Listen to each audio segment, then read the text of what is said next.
Kelah sisik merah. Kecepak kecepuk, kecepak kecepuk. Buden terus mengharung lecah, berlumpur kental di lembah di antara dua bukit itu. Kakinya yang hitam, berkematu, tidak pernah pakai kasut, kelihatan amat keras. Lumpur kekuningan terpercik pada betisnya, lalu membasahi seluar kongsai hitam kangkang besar yang sudah disingsing ke paras lutut. Urat-urat betis itu menimbul apabila setiap kali dia menekan dan menarik tapak. Kecepak kecepuk, kecepak kecepuk. Akhirnya Buden lepas melampaui tanah rendah. Dia lantas mendaki bukit. Badannya yang kurus cengkung terbongkok-bongkok pula. Dia terpaksa berhenti sebanyak 2 kali dalam pendakian. Dia setiap kali berhenti, dia mengurut-urut dadanya, terbatuk-batuk beberapa kali, tetapi akhirnya dia berjaya juga sampai di puncak. Aku harap di lubuk kelah akan berhasil, bisik Buden sambil menyandarkan belakangnya ke batang berangan. Bujang mengkuang dan joran buluh cinanya diletak cermat-cermat di sisi. Dia memandang-mandang keliling. Angin hutan dari arah Titiwangsa bertiup keras, menggugurkan daun-daun kering. Jauh-jauh ada terdengar siul merbah jambul bercericau di lereng-lereng bukit. Masuk hari ini, sudah 8 hari dia mendengar cericau burung-burung itu. Sudah 8 hari dia keluar pagi dan kadang-kadang pulang senja. Tetapi apa yang dihajat masih belum juga didapat. Sial bertunda. Kadang-kadang Buden menjadi bingung sendiri. Sudah letih rasanya. Sudah hampir putus asa. Bagaimana kalau hari ini pun sial merintang? Bagaimana kalau tuah tak datang? Bagaimana? Buden cuba bertanya-tanya sendirian dalam hati. Dia mendongak ke langit dan tiba-tiba dia teringat pada Ambi. Ambilah yang begitu setia mengiringinya ke muka pintu saban pagi. Ambilah yang menyediakannya bekal. Malah lebih penting daripada itu, Ambilah yang entah sudah berapa puluh kali dipintanya membacakan surat Agil. Surat itu dan itu juga. Dan apabila setiap kali dibaca, akan memulihkan kesemangatnya, akan memberikan dia semacam kekuatan luar biasa. Ambi selalunya merenung padanya, semacam mengandungi sesuatu pengertian. Kemudian dia lantas membacakannya. Semakin dibaca, semakin terserap isi kandungan surat itu ke hati Buden. Dia selalu terangguk-angguk mendengar dengan teliti. Bibirnya tergerak-gerak, menggerak-gerakkan juga misainya yang sudah putih beruban. Surat itu sebenarnya sudah 9 hari diterima, dan kerana sudah sering benar dibaca, ia menjadi kumal. Ada bahagian-bahagiannya yang sudah hampir koyak kerana dera dibuka dikatup. Mata Buden tiba-tiba mengecil. Dia cuba mengingat-ingatkan isi surat itu sekarang. Dan daripada kilau cahaya matahari yang lolos dari lindungan daun-daun, dari awan-awan hitam yang terserak di sana-sini, bagaikan meluncur ayat-ayat penting yang terkandung di dalam surat itu. Buden bagaikan cuba membisik-bisikkannya. Sudah lebih 5 tahun saya di England sini, Ayah. Syukurlah, dari doa restu Ayah, saya sudah berjaya menamatkan pengajian saya. Saya sekarang seorang peguam, Ayah. Dan tentunya kejayaan saya ini adalah kejayaan Ayah juga. Kalau tidaklah kerana Ayah, sudah tentu saya tidak akan mendapat kejayaan serupa ini. Saya harap Ayah gembira dan sihat-sihat hendaknya. Saya akan sampai pada 25 hari bulan nanti, Ayah. Tunggulah saya. Saya sudah amat rindu nak makan ikan kelah sisik merah. Adik Ambi tentu sudah besar. Tentu boleh panggangkan nanti. boleh buatkan cicah air asam. Saya betul-betul sudah kemaruk, ayah. Sudah tidak tertahan hendak pulang. Begitu lambat saya rasakan masa beredar. Air mata Budin hampir-hampir menitis apabila mula-mula mendengar surat itu dibaca Ambi. Dia sendiri tidak tahu bagaimana mahu menilai perasaannya ketika itu. Cukup terharu. Sayu ada, bangga ada, dan atas segala-galanya dia berasa cukup beruntung mempunyai anak seperti Agil. Betapa tidak, Agil adalah anak lelakinya satu-satu. Dia telah bersusah payah sekian lama membesarkan Agil, menyekolahkan Agil hingga sanggup belajar di luar negara. Dan sekarang Agil akan pulang sebagai seorang peguam. Seorang peguam. Budin hampir-hampir tidak percaya. Bagaimana Agil agaknya? Bagaimana anak itu? Boleh jadi sudah jadi seorang lelaki yang tampan. Boleh jadi kulitnya sudah cerah sedikit kerana lama di negara sejuk. Mungkin juga dia sudah berjanggut bermisai kerana orang-orang terpelajar suka begitu. Nanti nak, ayah akan dapatkan buat kau. Mesti. Budin tiba-tiba berbisik sendirian. Matanya tambah mengecil, bagai menyerapkan sesuatu pada perasaan. Dia terangguk-angguk kecil. Budin pernah menangkap 90 ekor ikan kelah di dalam satu lubuk. Kemegahan itu masih dipertahankannya hingga sekarang. Sebenarnya perkara menangkap ikan adalah permainannya sejak kecil. Malah daripada hasil menangkap ikanlah, dia dapat membiayai hidup anak isteri, dapat memberikan Agil pelajaran. Takkan sekarang, walaupun sudah lama pekerjaan dan kemahiran itu ditinggalkannya, dia tidak mampu mendapatkannya lagi. Tidak, dia pasti percaya. Malam tadi seakan-akan ada firasat yang dia akan mendapatkannya. Malah firasat dan keyakinan itu sudah sedia terpacak dalam dirinya sejak dia mula-mula turun 8 hari lalu. Hanya Ambi yang kadang-kadang seakan-akan membantah dan cuba melemahkan semangatnya. Budin teringat, sebelum dia turun pada hari pertama selepas menerima surat itu, dia telah menemui Johan di hujung kampung. Johan ada peti ais. Kiranya dia mendapat ikan itu lebih awal, bolehlah dia menumpang peti ais Johan. Dan Johan telah pun memberikan persetujuan. Boleh Din, jangan bimbang. Begitu Johan melafazkan pengakuan. Terangguk-angguk bagai terkukur tunggal jumpa betina. Budin kemudian turun dengan jaring penuh keyakinan. Tetapi dia gagal pada hari pertama. Dia turun lagi keesokannya. Gagal juga. Dia turun lagi lusanya. Gagal memanjang. Dan pada hari keempat dia turun dengan jala jauh sampai Lubuk Cadak. Mendaki terus ke Lubuk Tedung. Dan pada hari itu dia pulang lampau senja. Kakinya terseliuh kerana terjatuh dari batu licin. Dan kerana ini telah mencetuskan sedikit pertentangan dengan Ambi. Kalau susah sangat, sudahlah ayah. Nanti ayah jatuh sakit. Tekan Ambi malam itu ketika mengurut kakinya. Tetapi abang kau nak balik.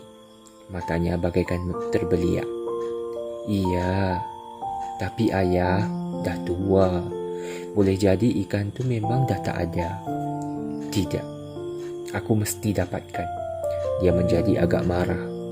Lebih marah lagi kerana anak sendiri yang mahu melentur tekad dan semangatnya. Dah tu upah saja orang cari, kata Ambi lagi. Tidak. Aku mesti dapatkan dengan tanganku sendiri.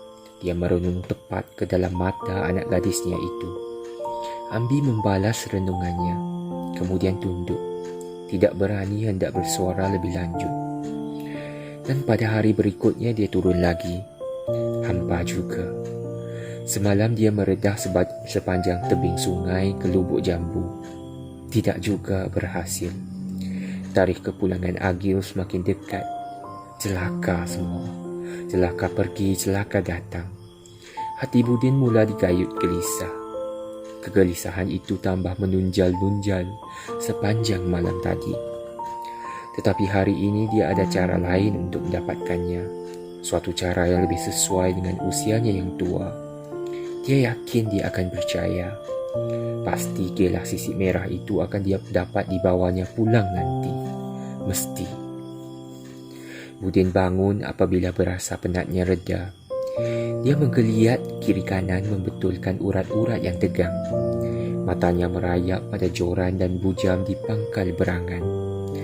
Budin tahu jorannya itu bukanlah calang-calang joran.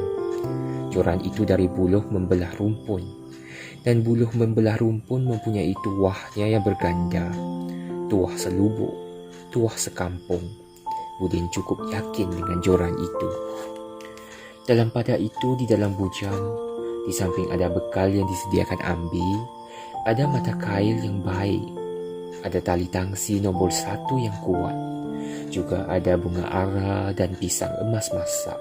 Ikan kelah paling suka benda-benda itu. Mereka akan datang berjujut-jujut. Siripnya akan mengembang dengan misai tercacak. Ekornya akan mengipas-ngipas gagah. Dan paling cantik sisiknya yang merah keemasan akan mengilat menepis datangnya arus. Ia akan mengulung umpan masuk rahang dan cuba membawanya pergi. Dan masa ini Budin akan menyentaknya. Kalau besar dimain-main dahulu sebelum ditarik ke darat. Budin tersenyum sambil mendongak ke langit. Dan setelah menjangkau bujam dan joran, dia lantas melangkah ke depan. Dia tahu di depan ada kebun ubi Cina. Lewat ubi Cina itu akan menemui ke bukit kecil. Dan selepas bukit kecil ada penurun masuk ke sungai. Jika menghilir sedikit, sampailah dia ke lubuk kilah. Disitulah harapan terakhirnya. Budin terus melangkah. Di kiri kanannya ada pokok-pokok mahang.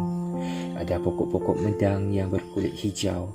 Ada hutan musapat diserabuti selaput alam. Anak-anak tempinis di tepi-tepi denai bergoyang-goyang di tiup angin. Keadaan sekitar begitu sepi dan kadang-kadang menegakkan bulu roma. Akhirnya, setelah mercik peluh di dahi, tengkuk dan belakang, Budin sampai juga di tempat yang dituju. Dia duduk terlunjur di kaki di bawah pokok jaring hutan untuk melepas penat. Dia memandang ke bawah. Ada batu-batu berbagai-bagai bentuk. Suasana redup oleh lidapan daun-daun yang merimbun. Budin kemudian memandang ke tengah. Air lubuk kelihatan tenang berbusa. Daun-daun kering berapungan di permukaannya, macam saja perahu-perahu kecil sedang berlayar. Budin mengira-ngira di dasar lubuk itu pasti ikan kelah sedang galak bermain-main. Ayah mesti pulang cepat. Hari ini 25 hari bulan. Abang balik. Tiba-tiba telinga Budin didatangi suara Ambi. Budin mengeluh. Dicabutnya sehelai daun dari sebelah kiri. Dikunyah-kunyah hingga lumat. Matanya masih merendung air lubuk di depannya. Ayah jangan tunggu sampai senja. Bahaya. Datang lagi suara Ambi bagaikan di bawah angin semilir bolos menerusi celah-celah pokok hutan. Budin tahu Ambi sangat khawatir untuk melepaskannya. Ambi bimbang sesuatu akan terjadi. Tetapi Ambi tidak faham perasaannya. Memang payah untuk menerangkan. Ambi masih terlalu mentah untuk menilai hati seorang bapa seperti dia. Matahari kian tinggi di langit. Awan hitam kian berkumpul di sana-sini. Melihatkan itu, Budin lantas mengesot jauh ke pinggir tebing. Hati-hati dikeluarkannya pisang emas masak dari dalam bujang. Dikeluarkannya bunga ara kuning. Dikeluarkannya tali tangsi yang rapi tergulung. Dan tali tangsi itu dikenakan baik-baik pada joran.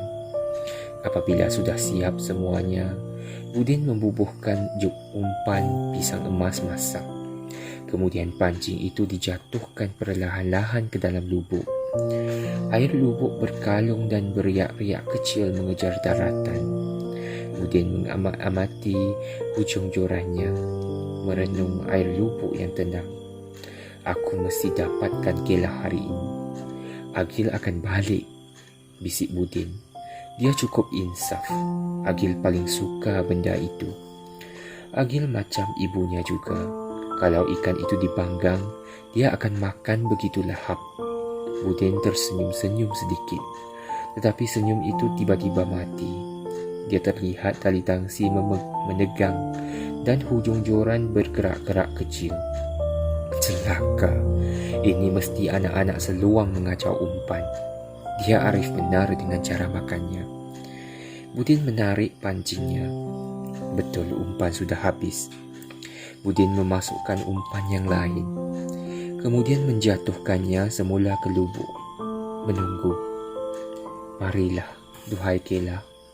Sambarlah umpan itu. Sambarlah.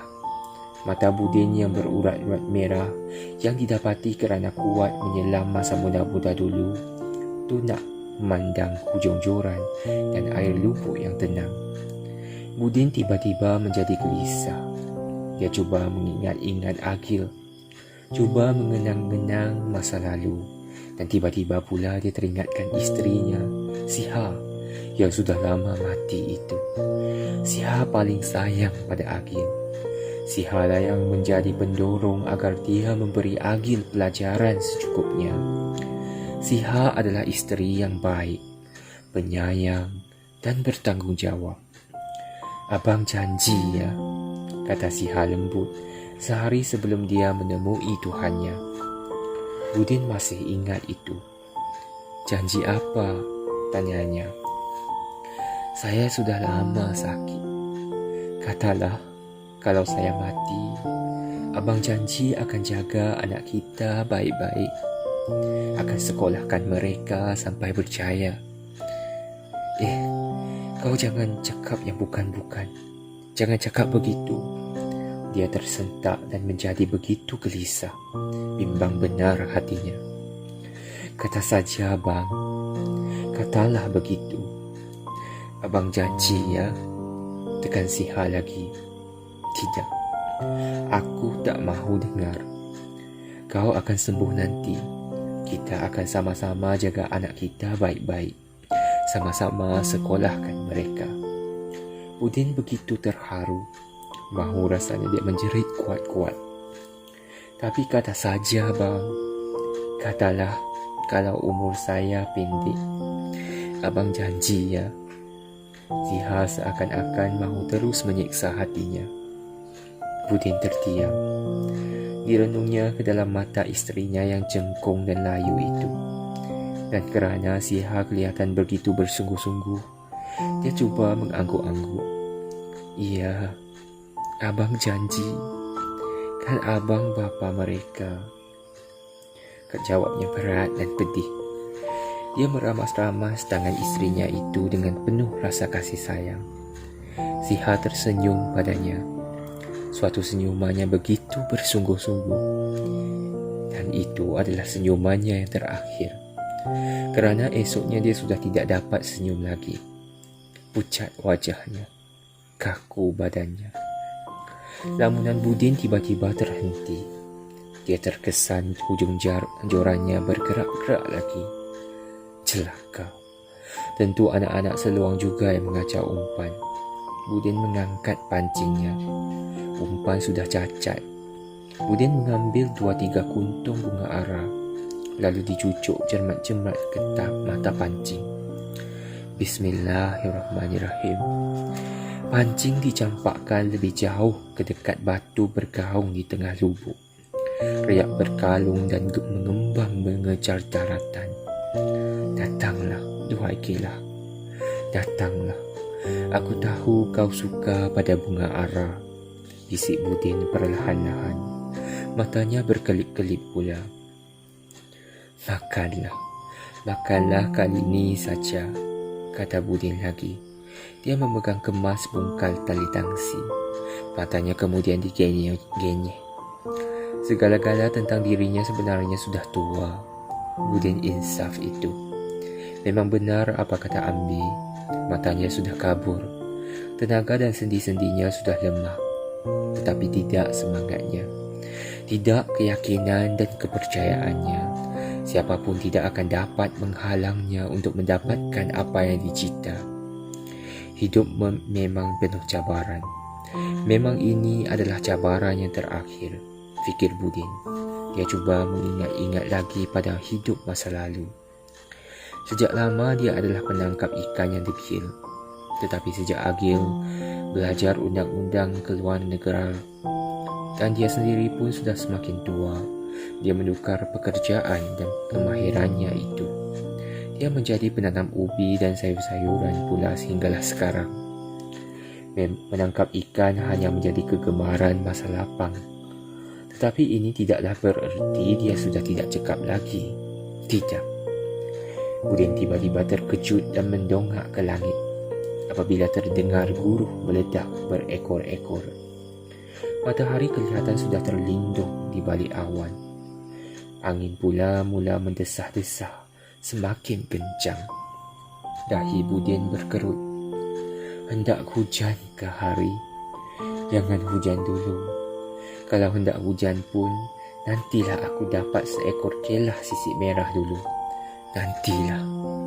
Budin tahu, ikan kelah tidak gemar bermain-main jika hari hujan. Mereka akan bersembunyi di bawah batu bergaung. Ikan kelah bukan macam ikan keli atau nyok-nyok. Ya Allah, tolonglah aku. Budin bagaikan mencari-cari Tuhan di langit. Pada awan-awan, pada daun-daun yang merimbun, dan perlahan-lahan dia menggenggam-genggam penumbuknya. Gelisahnya rantai berantai. Masa terus beredar. Matahari kadang-kadang tersembul dan kadang-kadang terlindung di balik awan hitam. Angin mendesah-desah juga. Budin sudah 3 kali menukar umpan yang baru. Dia terus menunggu. Letih duduknya, dia berdiri. Letih berdiri, dia mencangkung. Dan letih mencangkung, dia berdiri semula. Matanya tetap mengawasi joran, mengharapkan ada cabutan berat dari dasar lubuk.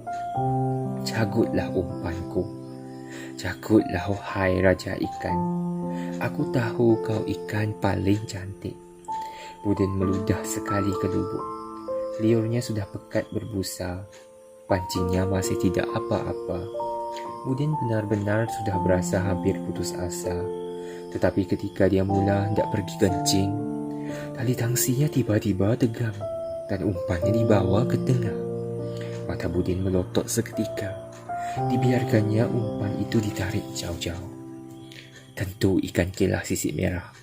Tentu ikan kelah sisik merah. Budin semacam mahu bersorak. Bibirnya yang hitam terbuka sedikit. Budin cukup tahu cara makannya. Cukup faham dengan tarikan seekor ikan kelah. Hati Budin menjadi berdebar-debar. Dan dengan pantas dia menyentak tali tangsi secara mengejut. Tetapi begitu berhati-hati, terasa pancingnya bagaikan tertampan pada suatu benda yang berat dan besar. Tentu mata pancing itu sudah melekat pada mulut ikan. Tentu. Budin menghulurkan tali lebih panjang apabila terasa ikan itu menarik. Ia tidak perlu melawan tarik itu. Kalau ditarik juga, pasti mata pancing akan lurus atau mulut ikan itu akan cari. Budin sedar ini. Ikan itu adalah seekor ikan yang besar. Dia perlu tenang dan sabar. Perlu bijaksana. Harus gunakan fikiran. Harus gunakan fikiran. Budin bercakap-cakap pada dirinya. Dia mengukuhkan keadaannya. Ikan itu mula berlegar-legar ke sana kemari bagaikan meronta-ronta. Budin terus menghulurkan tali. Ini petanda baik. Budin mahu biar ikan itu menjadi kulang kabut. Dia akan mempermain-mainkannya. Dan apabila sudah letih, senanglah ditarik ke darat. Tarik, tariklah. Tetapi jangan menggelupur kuat-kuat. Nanti mulut kau yang cantik itu cari. Ikan itu terus menarik.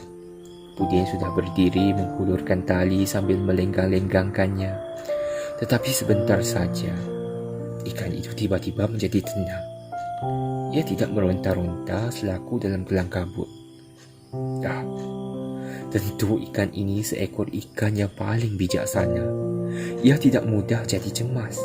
Ia begitu tenang sekarang. Ia hanya mengodek-ngodek bagaikan bermain arus. Ia mencabar aku. Tarik, tarik. Batin Pudin seakan mahu menjerit.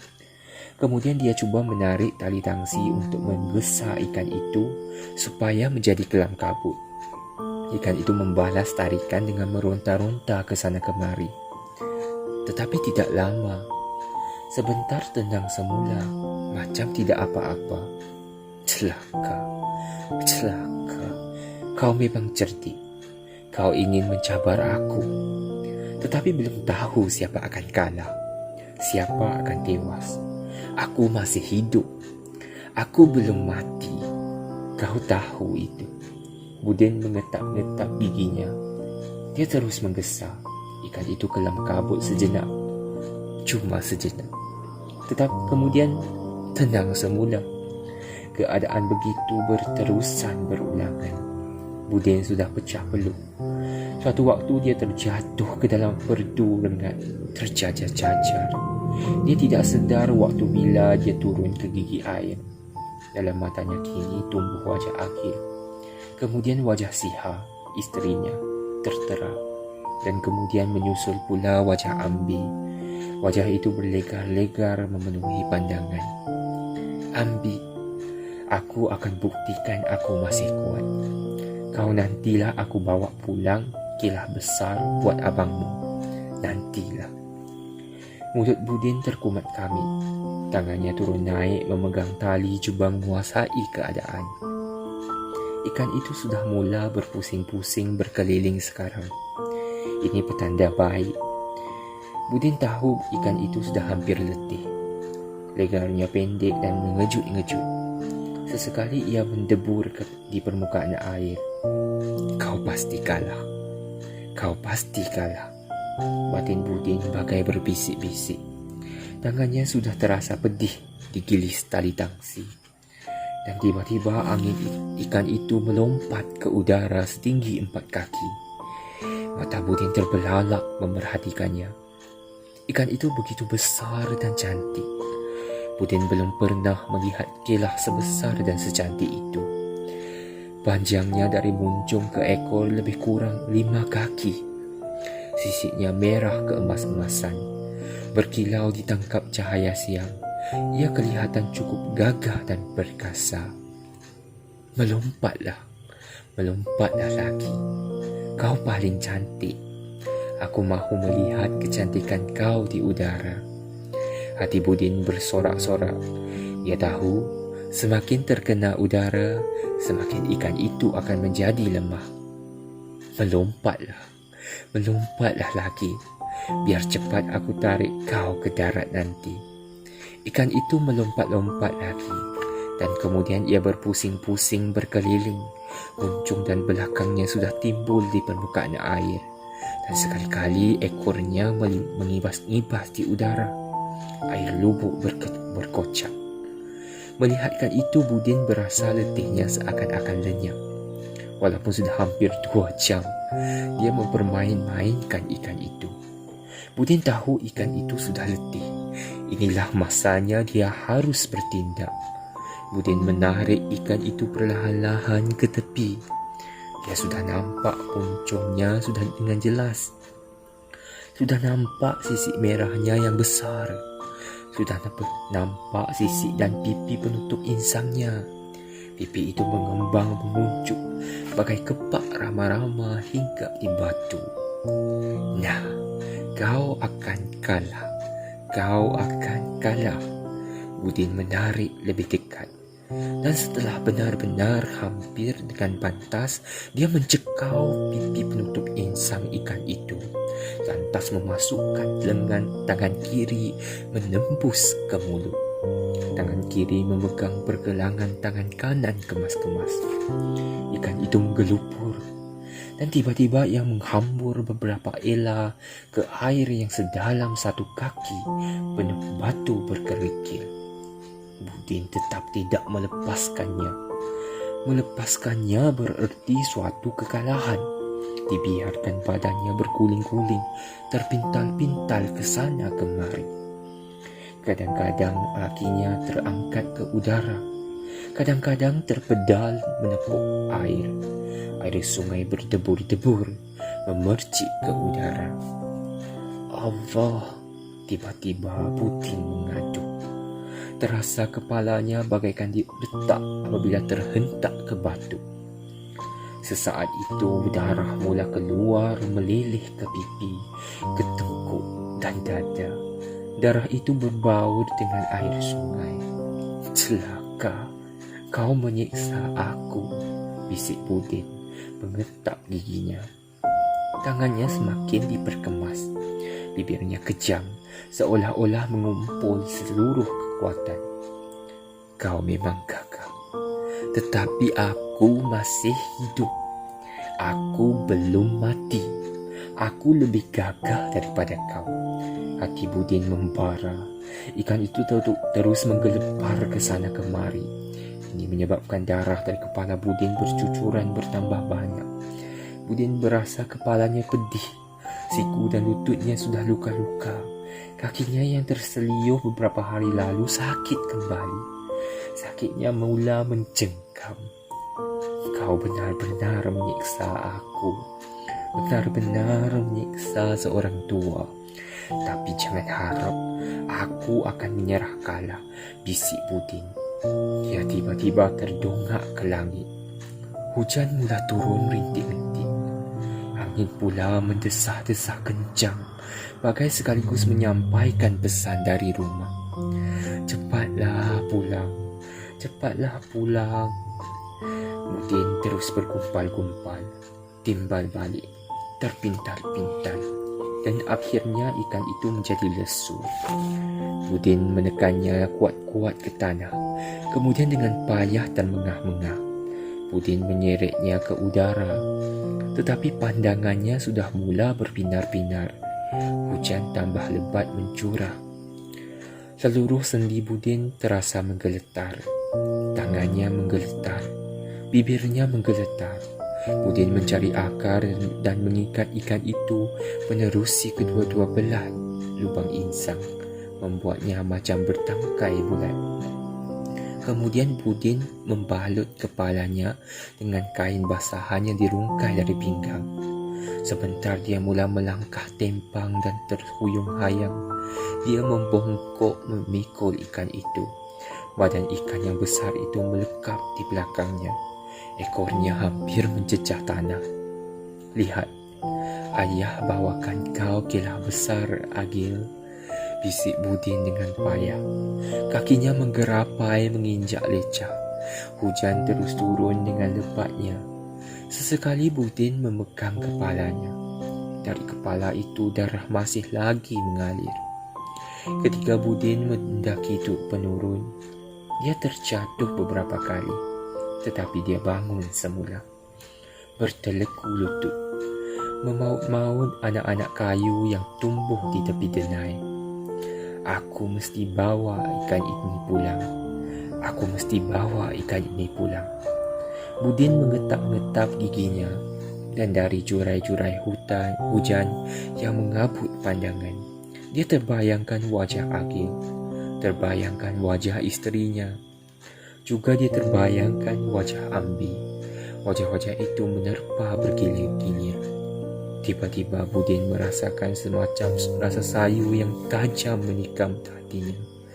Dia rasa mahu menangis pula, tetapi ditahannya. Walau macam mana pun aku mesti bawa ikan ini pulang. Mesti, bisik Budin. Dia terus melangkah, terjajar-jajar, terhuyung-hayang, terjatuh-jatuh. Dan apabila terjatuh, dia bangun semula. Ada kalanya dia bagaikan merangkak-rangkak, berpaut-paut pada akar-akar, atau anak-anak tempinis. Kakinya yang terseliuh itu bagaikan diseret-seret saja. Badannya sudah kuyup amat berbau darah dan air hujan. Akhirnya Budin sampai juga di dekat simpang, hendak masuk ke jalan besar. Tetapi tenaganya sudah terasa lumpuh sama sekali. Dia benar-benar tidak berdaya. Budin mendongak ke langit. Hujan terus turun menimpa muka, menimpa badan. Darah terus mengalir dari kepala. Air mata Budin tiba-tiba mendesak keluar. Air mata itu kini berbaur dengan air hujan, berbaur dengan darah. Dekat lagi, dekat lagi. Aku tidak boleh mengaku kalah. Aku tidak boleh mengaku kalah. Budin mengetap-ngetap giginya lagi. Wajah Agil, Siha dan Ambi tumbuh pula di dalam matanya, berlekar-lekar bergilir-gilir. Bibir Budin bergerak-gerak kejang dan menggeletar. Kelah sisik merah masih dipegangnya kukuh-kukuh. Tiba-tiba Budin tercelepuk di tepi parit. Dia benar-benar sudah tidak punya tenaga. Kepalanya terasa sakit, puing-puing, dan perlahan-lahan pandangannya semakin berbinar itu menjadi gelap. Hujan terus turun. Budin sempat mendengar bunyi derau air hujan itu sayup-sayup dari jauh. Apabila Budin tersedar, didapati dirinya sudah berada di atas katil bercadar putih. Budin terkejut, diraba-rabanya kiri kanan, dan apabila ditolehnya ke sisi, dia terlihat seorang lelaki muda dan seorang perempuan berpakaian seragam putih. Di belakang mereka berdiri seorang lelaki berpakaian biasa, dan di dekat pintu terdapat pula seorang mata-mata. "Di mana saya ni?" tanya Budin. "Di rumah sakit," jawab pemuda berpakaian seragam putih itu. "Mengapa? Macam mana?" Pertanyaan Budin meluncur bertalu-talu. Pakcik dijumpai pengsan di tepi jalan. Saudara kita ni tolong bawa ke sini," terang pemuda itu sambil menuding ke arah lelaki berpakaian biasa di belakang. Tapi mana ikan saya? Mana?" Budin tiba-tiba menjadi gelisah. Dia seolah-olah mahu bangun, tetapi tidak bermaya. Pemuda berpakaian putih dan lelaki berpakaian biasa itu berpandangan sesama sendiri. "Ikan apa?" "Ikan kelah besar." "Tapi saya tak nampak apapun seketika jumpa pakcik tadi," jawab lelaki berpakaian biasa itu sambil datang menghampiri katil. "Datuk, kemana perginya? Kemana?" Entahlah, saya betul-betul tak jumpa apa-apa." Sudahlah pakcik. Pakcik jangan fikir yang bukan-bukan. Pakcik perlu berehat," kata pemuda berpakaian seragam putih itu pula. Keningnya berkerut. Budin begitu kecewa. Kekecewaan itu menyebabkan dia tiba-tiba merasa letih yang teramat sangat. Seolah-olah keletihan selama 8 hari ini telah berkumpul menjadi satu. Budin memejamkan matanya, dan perlahan-lahan dia tertidur tidak sedarkan diri. Dalam tidur itu, dia mula bermimpikan air terjun yang jernih, berpelangi, melengkung. Bermimpikan batu-batu hampar yang putih.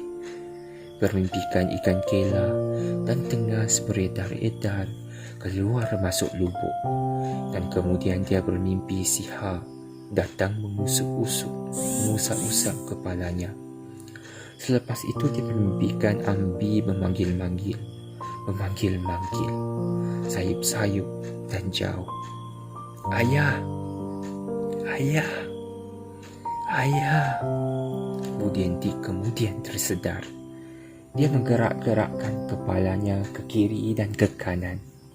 Dan apabila dibukanya mata, didapatinya Ambi sudah berada di sisi katil.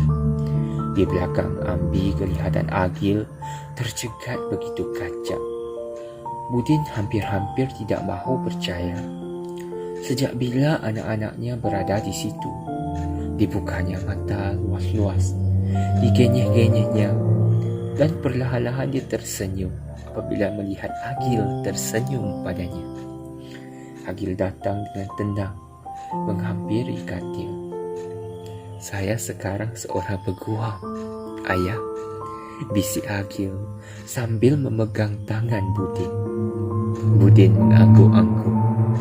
Senyumnya berombak ke seluruh muka. Direnungnya ke dalam mata Agil. Agil tidaklah bermisai berjanggut seperti yang diagak-agaknya. Budin kemudian menoleh kepada Ambi. Pada mata Ambi kelihatan ada kesan-kesan air mata. Senyum Budin tiba-tiba mati. Pandangannya terputar merenung wajah Agil semula. "Ayah dah dapat kilah besar buat kau. Tapi entah macam mana boleh hilang," kata Budin dengan berat dan kesal. Tak apa, Ayah. Tak apa." Suara Agil tertahan-tahan. Diperhatikannya wajah bapanya tunak-tunak. Sudah tua bapanya sekarang. Dia tidak nampak ubannya kerana kepala dan kening bapanya itu berbalut kain putih. Tetapi dari jalur-jalur kedut di pipi dan di tepi-tepi muka, juga dari misai yang beruban, dia pasti rambut bapanya tentu turut dipenuhi dengan uban. Tapi kalau Ayah dah sembuh nanti, Ayah akan carikan juga sampai dapat. Suara Budin meluncur lagi, bergetar-getar. "Sudahlah, Ayah. Lupakan.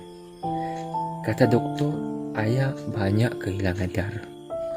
Ayah mesti berehat." Agil memegang tangan bapanya lagi dengan mesra. "Tidak.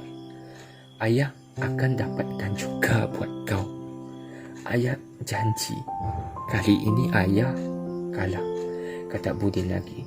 Nada suaranya dalam dan garau, macam saja terus keluar dari relung-relung dadanya. Agil tunduk perlahan-lahan. Kemudian dia menoleh keluar. Dia amat malu jika dilihat bapanya dia menangis. Dewan Bahasa, Jun 1977.